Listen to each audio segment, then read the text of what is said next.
Nah, substansi dan strategi dakwah Rasulullah Shallallahu Alaihi Wasallam periode Mekah. Saat Muhammad berusia 40 tahun, beliau sering berkholwat atau menyendiri menjauh dari kehidupan dunia untuk bertahanus atau berdiam diri, mengasingkan diri dari keramaian. Nah, di suatu waktu di saat Muhammad bertahanus, beliau dihampiri oleh malaikat Jibril. Malaikat Jibril menuntun Nabi Muhammad untuk membaca Quran surat Al-Alaq ayat 1-5. Dan itu berujung diulangi sampai 3 kali karena Nabi Muhammad enggan dan ragu untuk membaca ayat yang dibacakan oleh malaikat Jibril.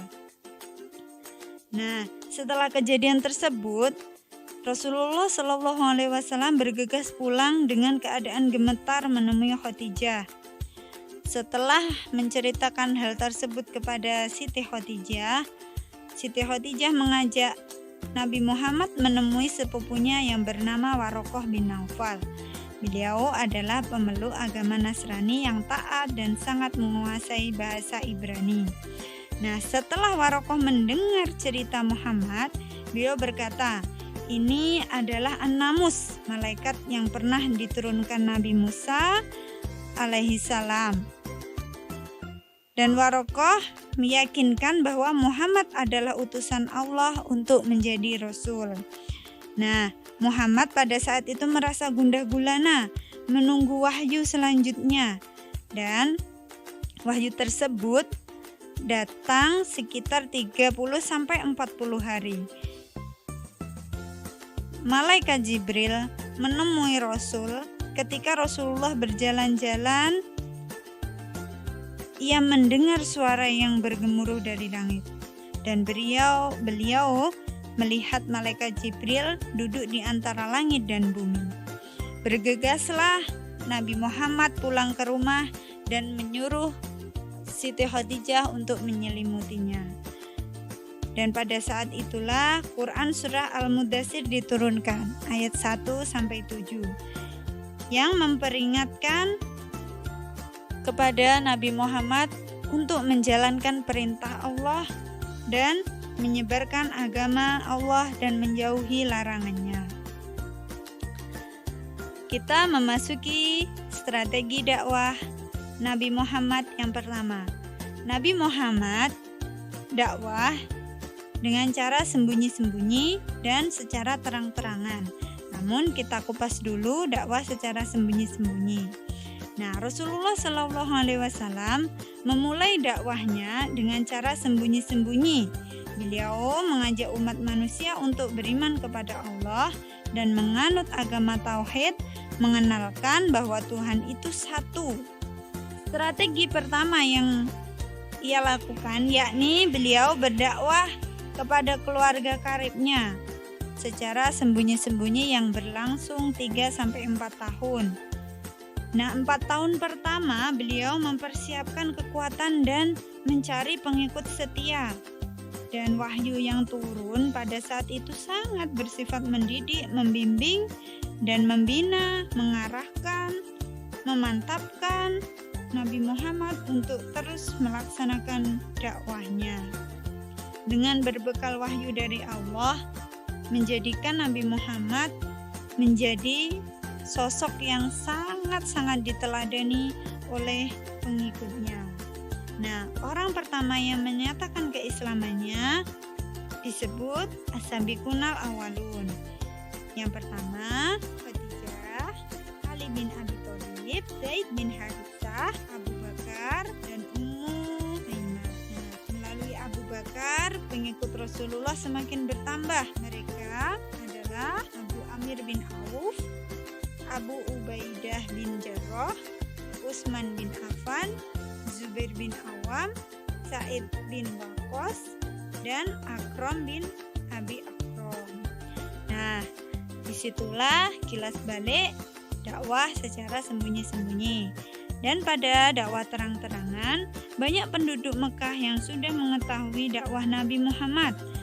Orang-orang yang menentang ajaran Nabi Muhammad menganggap agama itu sangat bertentangan dengan agama nenek moyang mereka. Pada waktu itu, turunlah wahyu yang memerintahkan kepada beliau untuk melaksanakan dakwah secara terbuka dan terang-terangan kepada seluruh masyarakat. Dan Allah Subhanahu wa taala berfirman dalam Quran surah Al-Hijr ayat 94. Kalian bisa baca sendiri ya. Turunnya ayat tersebut membangkitkan Rasulullah untuk berdakwah secara terang-terangan. Ada beberapa orang yang memeluk Islam dan berhasil menyebarkan agama di kampungnya, yakni Abu Dzar Al-Ghifari, Aufil bin Amr Ad-Dausi. Nah, tokoh Bani Quraisy ada yang masuk Islam, yaitu Hamzah bin Abdul Muttalib dan Umar bin Khattab. Nah, hal tersebut membuat kaum Quraisy mengalami kesulitan untuk menghentikan dakwah Nabi Muhammad. Pada suatu ketika, Nabi Muhammad melakukan dakwah secara terbuka di Bukit Sofa dan mengundang semua suku yang ada di Mekah. Semua yang diundang datang, ada yang mengirim utusan dan ada pula pemimpin dari kabilah-kabilah kaum Quraisy yang datang sendiri. Di antaranya ada Abu Lahab yang merupakan paman Nabi Muhammad SAW beserta istrinya Ummu Jamil. Nah, ketika Rasulullah SAW bersabda, beliau bersabda seperti ini: saya peringatkan kamu akan siksa dihina di hari kiamat.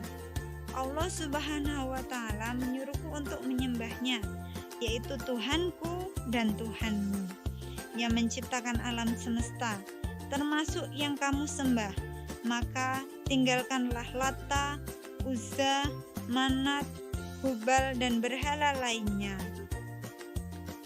Lantas Abu Lahab menanggapi dakwah Nabi Muhammad SAW dengan berkata, hari ini kamu Muhammad celaka.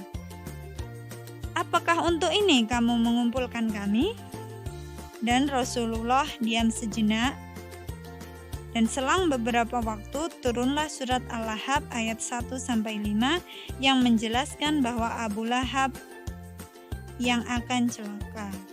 Nah, setelah peristiwa dakwah di Bukit Sofa, para pemimpin Quraisy melakukan aksi untuk menentang Muhammad dalam berdakwah. Seperti itu. Kilas balik dakwah terang-terangan yang ditentang kaum Quraisy ini. Namun Nabi Muhammad tidak berhenti sampai di situ. Banyak kejadian-kejadian yang telah ia lalui untuk menyebarkan ajaran Islam. Nah, kenapa hal ini bisa terjadi? Ini dilatar belakangi tentang adanya siksaan yang dihadapi oleh kaum muslimin yang bermula pada tahun keempat kenabian.